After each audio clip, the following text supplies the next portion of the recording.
Shalom, selamat pagi Bapak Ibu semuanya. Kita akan meneruskan renungan kita, contextual Bible reading dari Titus 2. Tetapi engkau, ceritakanlah apa yang sesuai dengan ajaran yang sehat. Laki-laki yang tua hendaklah hidup sederhana, terhormat, bijaksana, sehat dalam iman, dalam kasih, dan dalam ketekunan. Demikian juga perempuan-perempuan yang tua. Hendaklah mereka hidup sebagai orang-orang beribadah, jangan menfitnah, jangan menjadi hamba anggur, tetapi cakap mengajarkan hal-hal yang baik.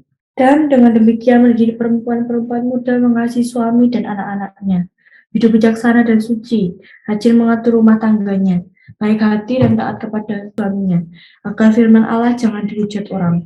Demikian juga orang-orang muda, nasihatilah mereka supaya mereka menguasai diri dalam segala hal. Dan jadikanlah dirimu sendiri suatu teladan dalam berbuat baik. Hendaklah engkau jujur dan bersungguh-sungguh dalam pengajaranmu, sehat dan tidak bercela dalam pemberitaanmu, sehingga lawan menjadi malu, karena tidak ada hal-hal buruk yang dapat mereka sebarkan tentang kita. Hamba-hamba hendaklah taat kepada tuannya dalam segala hal, dan berkenan kepada mereka, jangan membantah. Jangan curang, tetapi hendaklah selalu tulus dan setia, supaya dengan demikian mereka dalam segala hal memuliakan ajaran Allah Juru Selamat kita. Karena kasih karunia Allah yang menyelamatkan semua manusia sudah nyata. Ia mendidik kita supaya kita meninggalkan kefasikan dan keinginan-keinginan duniawi, dan supaya kita hidup bijaksana, adil, dan beribadah di dalam dunia sekarang ini. Dan menantikan penggenapan pengharapan kita yang penuh bahagia, dan penyataan kemuliaan Allah yang maha besar dan Juru Selamat kita, Yesus Kristus, yang telah menyerahkan dirinya bagi kita untuk membebaskan kita dari segala kejahatan, dan untuk menguduskan bagi dirinya suatu umat, kepunyaannya sendiri yang rajin berbuat baik. Ceritakanlah semuanya itu, nasihatilah, dan yakinkanlah orang dengan segala kewibawaanmu. Janganlah ada orang yang menganggap engkau rendah. Terima kasih. Sedikit latar belakang tentang kitab Titus yang kemarin sudah disampaikan. Saya tambahi ya, ini adalah surat dari Paulus untuk Titus yang ditugaskan untuk tetap tinggal di Pulau Kreta. Pulau Kreta ini terletak di kawasan Mediterania dengan memiliki panjang sekitar 251 km dan lebarnya lebih dari 48 km. Titus diberi tugas yang sangat menantang, yaitu membentuk para petobat di sana untuk menjadi jemaat lokal. Dalam kisah 2 ayat 11, kisah para rasul dituliskan bahwa sejumlah orang Yahudi dari Kreta hadir di Yerusalem pada saat khotbah Petrus pada hari Pentakosta. Sehingga beberapa dari mereka mungkin telah percaya kepada Kristus dan memperkenalkan Injil kepada bangsanya. Untuk itulah Titus diutus oleh Paulus ya, membina petobat-petobat baru. Kalau pada pasal 1 kemarin dituliskan tentang syarat-syarat bagi penatua dan pemilik jemaat, pada pasal kedua yang tadi kita sudah baca, berisi tugas dari Paulus kepada Titus untuk menasihati beberapa kelompok orang dengan ajaran yang sehat. Karena di abad pertama, penduduk Kreta terkenal karena ketidakjujuran dan kebejatan moralnya. Kemarin kita sudah baca dari pasal 1 ayat 12 sampai 13. Bertingkah seperti orang Kreta, terkenal dengan idiom yang berarti sebagai penipu, sangat parah ya. Kemudian karena masalah amoralitas di antara orang Kreta, maka Titus harus menekankan pengajarannya pada kebenaran dalam kehidupan orang Kristen. Pengetahuan tentang Kristus harus mempengaruhi transformasi di setiap kelompok tersebut, sehingga kesaksian mereka akan memuliakan ajaran Allah. Saya mencatat ada 4 kelompok ya yang harus dinasihati oleh Titus. Yang pertama, laki-laki tua. Pasal 2 ayat 2, laki-laki yang tua hendaklah hidup sederhana, terhormat, bijaksana, sehat dalam iman, dalam kasih, dan dalam ketekunan. Seorang laki-laki tua dengan kriteria seperti yang disebutkan oleh Paulus tadi merupakan, menurut saya, seorang laki-laki yang sempurna. Karena walaupun hidup dengan segala kesederhanaan, tetap menjadi laki-laki yang terhormat dan bijaksana. Yang banyak terjadi biasanya laki-laki tua atau yang sudah mapan gitu ya, hidupnya penuh dengan bergelimang harta, akan hidup dalam kemewahan untuk mendapatkan kehormatan. Tapi nasihat Paulus berbeda ya, walaupun sederhana tetap terhormat dan bijaksana. Selain itu, walaupun sudah tua, tetap harus sehat dalam iman, kasih, dan ketekunan. Ya, kadang orang tua juga menghadapi beberapa kendala ya, mungkin ada kesehatan, mungkin ada ketekunan juga berkurang, sehingga kadang mereka tidak sehat dalam iman karena kehilangan pengharapan. Jadi menurut saya suatu nasihat yang luar biasa dari Paulus untuk laki-laki tua. Kemudian yang kedua, perempuan-perempuan tua dalam pasal 2 ayat 3, demikian juga perempuan-perempuan tua hendaklah mereka hidup sebagai orang-orang beribadah. Jangan memfitnah, jangan menjadi hamba anggur, tetapi cakap mengerjakan hal-hal yang baik. Dan dengan demikian mendidik perempuan-perempuan muda mengasihi suami dan anak-anaknya, hidup bijaksana, rajin, suci, rajin mengatur rumah tangganya, baik hati dan taat kepada suaminya, agar firman Allah sangat dihujat. Jadi sangat jelas apa yang sudah disampaikan Paulus kepada Titus, bagaimana Titus harus mengajar perempuan-perempuan tua.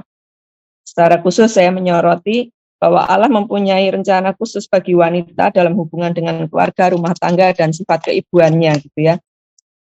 Keinginan Allah bagi seorang istri dan ibu ialah supaya perhatian dan pengabdiannya difokuskan pada keluarganya.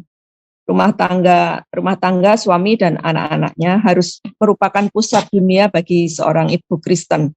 Inilah cara yang ditetapkan secara ilahi baginya untuk menghormati firman Allah. Yang kedua, tugas khusus wanita yang diberi Allah sebagaimana dikaitkan dengan keluarga, termasuk di dalamnya. Yang pertama, memelihara anak-anak yang dipercayakan Allah kepadanya. Kemudian menjadi seorang penolong dan teman yang setia kepada suaminya. Kemudian membantu suaminya mengasuh anak-anak agar mempunyai watak yang saleh dan berbagai keterampilan praktis dalam hidup. Kemudian menggunakan keterampilannya untuk menyediakan keperluan rumah tangga. Selain itu juga memelihara orang tua yang sudah lanjut, mungkin orang tua atau mertua gitu ya.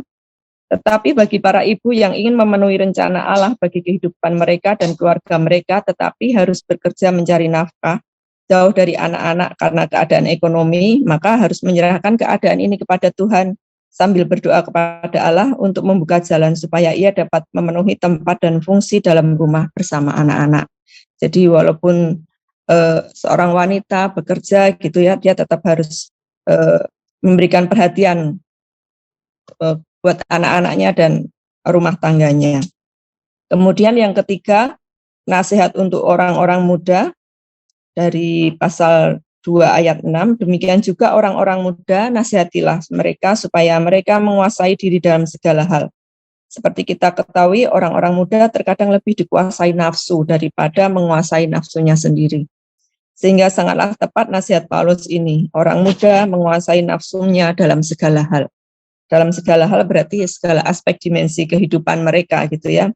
Dan dalam pasal ini juga, dalam ayat ini karena Titus termasuk golongan usia muda, maka Paulus juga tidak lupa memberikan nasihat buat Titus. Nasihat yang diberikan, jadikanlah dirimu sendiri suatu teladan dalam berbuat baik. Hendaklah engkau jujur dan sungguh-sungguh dalam pengajaranmu, sehat dan tidak bercela dalam pemberitaanmu, sehingga lawan menjadi malu karena tidak ada hal-hal yang buruk yang dapat mereka sebarkan tentang kita. Satunya kata dan perbuatan bagi seorang hamba Tuhan adalah hal yang sangat penting, karena hidupnya akan menjadi perhatian jemaat dan bahkan teladan yang akan dicontoh. Dengan satunya kata dan perbuatan seperti yang dinasihatkan Paulus kepada Titus, maka pemberitaan firman Tuhan akan menjadi efektif. Paulus juga sangat menekankan tentang pengajaran yang sehat supaya lawan yang selalu berusaha mencari kesalahan untuk menjatuhkan tidak mendapat celah untuk menjatuhkan Titus. Kemudian Paulus juga memberikan perhatian kepada hamba-hamba. Untuk hamba-hamba itu di pasal 2 ayat 9 Paulus menasihatkan hendaklah taat kepada tuannya dalam segala hal dan bertekun kepada mereka, jangan membantah, jangan curang, tetapi hendaklah selalu tulus dan setia, supaya dengan demikian mereka dalam segala hal memuliakan ajaran Allah Juru Selamat kita. Di sini Paulus juga melihat seorang hamba yang mempunyai karakter Kristus bisa menjadi pemberita Injil, karena dengan perbuatan yang menyenangkan tuannya, yaitu taat, tidak membantah, tidak curang, tulus dan setia, akan memuliakan Allah dan akhirnya akan menjadi pemberita Injil yang efektif. dari kelompok-kelompok yang diberi nasihat Paulus, kita bisa melihat bahwa Paulus melihat seluruh komponen yang ada di masyarakat gitu ya, untuk mereka bisa hidup sesuai dengan panggilan Kristus, taat kepada Tuhan, sehingga kehidupannya memuliakan nama Tuhan. Di akhir dari pasal 2 ini, Paulus kembali menekankan tentang pengajaran yang benar untuk dipegang Titus yang masih muda, dan memberi semangat untuk dengan yakin dan penuh wibawa mengemban tugas tersebut. Tugas yang seperti saya sampaikan di depan gitu ya, penuh tantangan karena masih jemaat awal dengan segala tantangan masyarakat yang amoral. Menjadi seorang pelayan muda yang penuh wibawa dan tidak dianggap rendah tentu bukan suatu perkara yang mudah, ditambah dengan latar belakang penduduk Kreta yang terkenal dengan sifat amoralnya. Tentu menjadi beban tersendiri bagi Titus. Pernyataan doktrinal yang kedua dalam surat Titus pasal 2 ayat 11-14 menjadi dasar untuk seruan yang dinyatakan Paulus sebelumnya tentang hidup yang benar. Dalam kasih karunia-Nya, Allah menebus orang percaya yang semula merupakan hamba dosa, serta meyakinkan mereka tentang penggenapan pengharapan yang penuh bahagia dari Kristus yang akhirnya akan diwujudkan. Paulus mendorong Titus untuk menyatakan kebenaran-kebenaran tersebut dengan segala kewenangannya. Dari pasal 2 ayat 1-15 ini, saya bisa mengambil amanat teks, yaitu pengajaran dan teladan hidup yang benar seorang hamba Tuhan menjadikan kemuliaan nama Tuhan dan efektif dalam pemberitaan firman Tuhan. Untuk aplikasinya, apakah kita sudah menyampaikan kebenaran firman Tuhan dan menjadi teladan dalam hidup? Terima kasih, Tuhan memberkati. Terima kasih. Kita sambut renungan pagi ini, kita nyanyikan lagu Yesus Kau Kebenaran. Ialah yang terus kita beritakan dan kita sampaikan.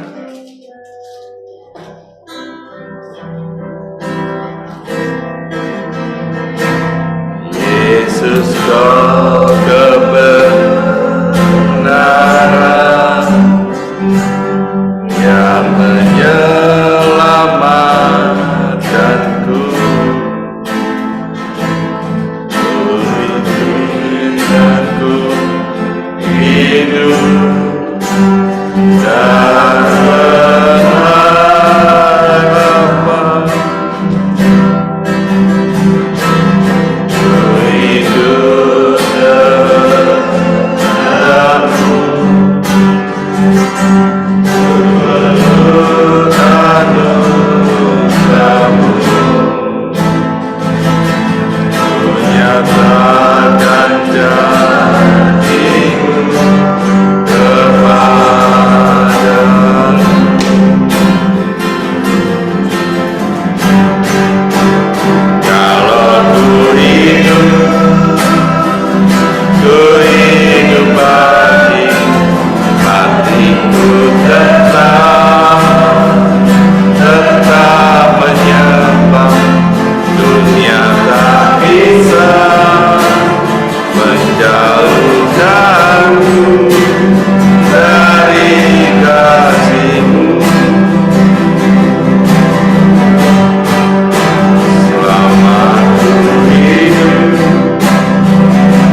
dan dikasihi.